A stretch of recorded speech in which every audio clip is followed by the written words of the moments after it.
വാപ്പ മരിച്ച് ആ മയ്യത്ത് എടുക്കാൻ നേരത്ത് മക്കളൊക്കെ സജീവമാണ്. ഒരാൾ വന്നിട്ട് പറഞ്ഞു എനിക്ക് 10 ലക്ഷം രൂപ കിട്ടാനുണ്ട് വാപ്പയിൽ നിന്ന്. എനിക്കത് കിട്ടാതെ ഈ മയ്യത്തടക്കാൻ ഞാൻ സമ്മതിക്കില്ല. മൂത്ത മകൻ വടക്ക് ഭാഗത്തൂടെ വെളിച്ചാടി, ഇളയ മകൻ തെക്ക് ഭാഗത്തൂടെ പുറത്ത് ചാടി. മക്കളൊക്കെ 4 ഭാഗത്തേക്ക് പോയി.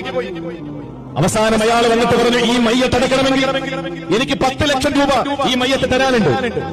അത് തന്നിട്ടടക്കിയാൽ മതി. പള്ളിക്കാരൊക്കെ പറഞ്ഞു നോക്കി, ഇല്ല, മയ്യത്തടക്കാൻ സമ്മതിക്കില്ല, ആ പൈസ എനിക്ക് വേണം. അവസാനം അകത്തു നിന്ന് പൊന്നുമോള് ആങ്ങളമാരൊക്കെ ചാടി 4 സൈഡിലേക്ക് പോയി. കാരണം അവർ പൈസ കൊടുക്കേണ്ടി വരുമല്ലോ. അപ്പം അടയ്ക്കാനില്ലെങ്കിലും മക്കൾക്ക് പ്രശ്നമൊന്നുമില്ല. പക്ഷേ വീടിന്റെ അകത്തലത്ത് നിന്ന് പൊട്ടിക്കരഞ്ഞുകൊണ്ട് കുട്ടിവളയിട്ട പ്രിയപ്പെട്ട പൊന്നുമോള് വന്നിട്ട് ഒരു കവർ നിറച്ച് സ്വർണം എടുത്തിട്ട് ഇയാളെ കയ്യിൽ കൊടുത്തിട്ട് പറഞ്ഞു, കൊണ്ടുപോയ്ക്കോ. എത്രാന്നുള്ളത് എനിക്കറിയില്ല, ഇത് വിറ്റിട്ട് വാപ്പ തരാനുള്ള പൈസ എടുത്തിട്ട് ബാക്കി കൊണ്ടുവന്നേക്ക്.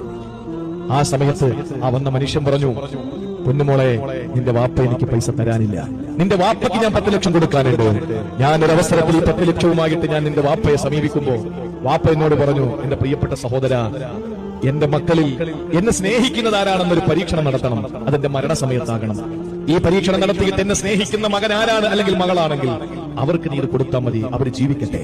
ഞാൻ അങ്ങനെ ഒരു പരീക്ഷണം നടത്താൻ തീരുമാനിച്ചു. 10 ലക്ഷം ഇങ്ങോട്ട് കിട്ടാനുണ്ടെന്ന് പറഞ്ഞപ്പോ നിന്റെ ആങ്ങളമാര് എവിടെയോ ചാടിപ്പോയി.